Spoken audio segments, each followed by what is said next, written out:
Life below ground. Inside the ancient cities still breathing in darkness beneath the noise of traffic and neon skylines, another world breathes. When we descended into the depths of Cappadocia, the air changed first. Cooler. Older. Heavier with memory. The entrance to Derinkuyu underground city didn't look like much, just a carved opening in volcanic stone.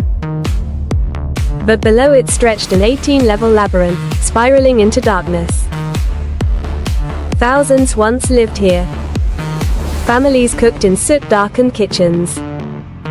Merchants stored grain in stone-carved silos.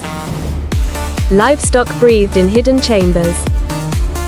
And all of it survived because of engineering so precise it feels futuristic even now, vertical ventilation shafts piercing hundreds of feet upward, pulling fresh air down into the deepest rooms.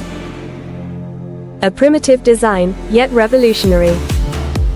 Proof that survival is architecture's oldest purpose. Miles away and centuries later, under the cobbled streets of Edinburgh, another hidden civilization waits in shadow.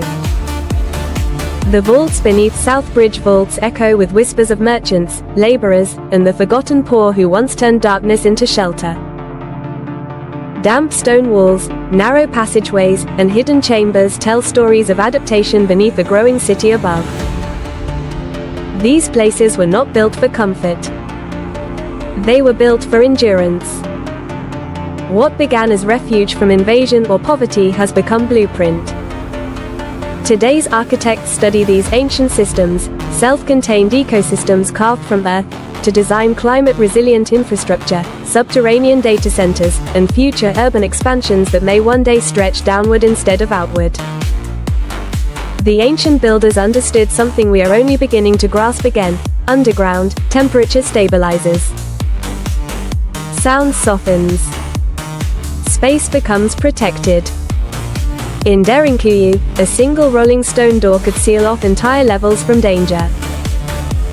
In Edinburgh's vaults, arched ceilings distributed weight from the city above, preventing collapse. Engineering disguised as survival instinct. Standing in those tunnels, you realize something unsettling. The underground is not abandoned. It is patient.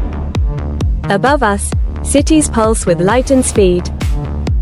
Below, stone corridors remind us that human civilization has always had a second layer, quieter, hidden, resilient.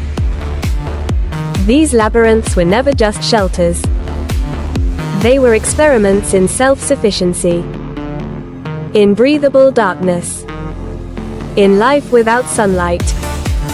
And as climate pressures, overpopulation, and land scarcity reshape our future, the old blueprints feel less like relics and more like instructions.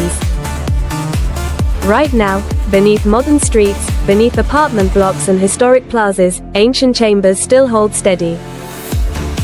Air still moves through shafts carved by hands centuries gone. Walls still carry the weight of the world above.